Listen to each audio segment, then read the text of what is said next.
Welcome to States of Justice. Today's story reminds us that true strength doesn't always shout. Sometimes it walks quietly through chaos and changes everything around it. The rain fell hard over the downtown police training academy that evening. The air was thick with the smell of wet asphalt and engine grease, the kind of scent that clings to every officer who's ever spent long nights on patrol. New cadets rushed across the courtyard, shouting, hustling, drenched to the bone as instructors barked orders. But among them walked a woman, calm, silent, unnoticed. Her uniform was plain. No stripes, no insignia, nothing to suggest she was anyone special. Just a small duffel bag slung over her shoulder and a quiet fire in her eyes. Her name was Elena Cross. To everyone at the precinct, she looked like another late transfer, maybe a dispatcher, maybe an analyst. But the truth was far from it. Elena wasn't here to train. She was here to test. Under a confidential internal affairs assignment, Deputy Chief Cross had gone undercover to evaluate the precinct, its leadership, its discipline, its heart. Only 3 people in the department knew who she really was. The rest, including a certain loud-mouthed Sergeant Cole, thought she was just the new rookie. That night in the academy cafeteria, the noise was deafening. Metal trays clattered, laughter echoed, and tired cadets swapped stories about who'd cracked first in training. Elena sat alone at a corner table, untouched meal in front of her. Across the room, Sergeant Cole and his squad noticed her. Cole leaned back in his chair, smirking. "Well, look who decided to join the living," he called out. "The new girl thinks she can sit here without even saying hello." The table laughed. Elena raised her eyes slowly, voice calm as still water. "I didn't think I needed a permit to eat, Sergeant." A few chuckles faded. Cole's grin faltered. "Careful," he said. "Around here, respect is earned." Elena met his gaze. "Respect," she said softly, "is also given." That was the night word spread. The new girl had an attitude. The next morning, Cole made sure she paid for it. He placed her in his tactical training unit, notorious for breaking cadets down rather than building them up. The field was flooded with rain. Boots sank into the mud. Cole paced in front of the squad, voice cutting through the storm. "Today," he barked, "we separate the cops from the tourists." He stopped in front of Elena. "You first, sweetheart." "Let's see what you've got." She said nothing. Just step forward. The drill was brutal. Wall climb, obstacle pit, sprint to the finish, carrying a weighted pack. Cole leaned to his assistant and whispered.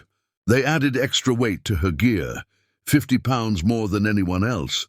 Elena lifted it. Her arms trembled, but her eyes didn't flinch. When the whistle blew, she ran, step by step, slow, steady, then faster.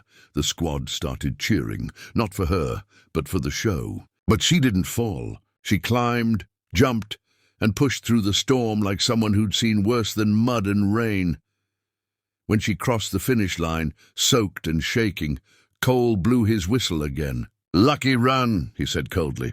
"Do it again." The laughter stopped. Even his assistant looked uneasy.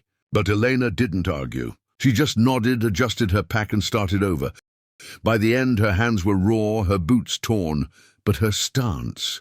perfect, not a word, not a complaint. That night she returned to her dorm. Her bed was soaked. Her locker had been emptied.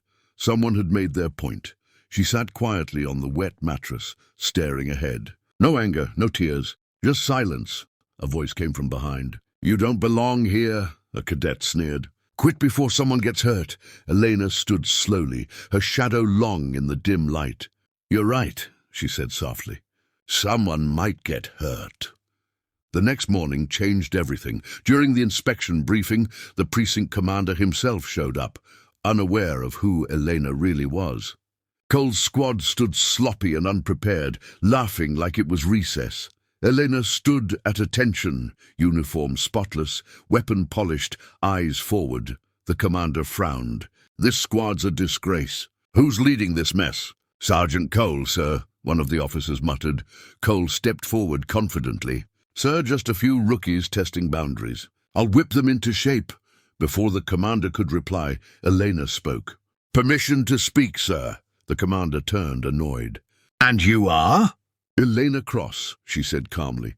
"But I think you already know that, sir." The commander froze.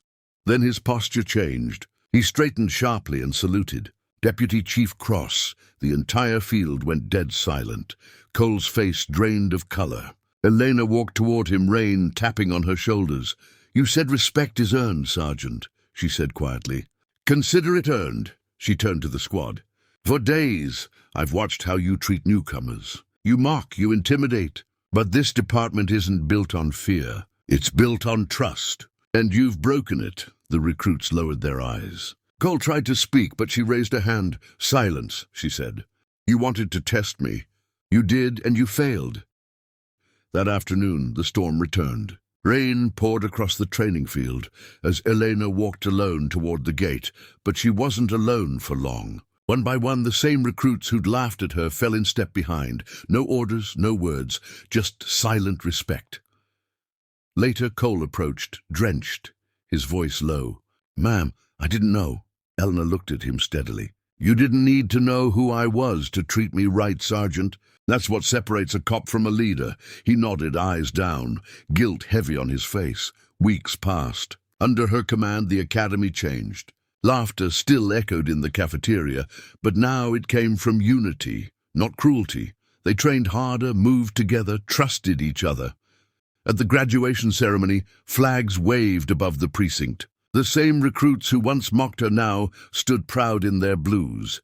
"When I came here," she told them, "I didn't come to punish. I came to understand, and I learned that a department isn't built from badges or bullets. It's built from people. People who protect, respect, and stand for each other." As the flag rose, sunlight broke through the storm clouds. Cole stepped forward. "Permission to speak, Chief." "Granted," she said with a faint smile. He saluted. "Thank you for not giving up on us," she nodded. "You gave me a reason not to."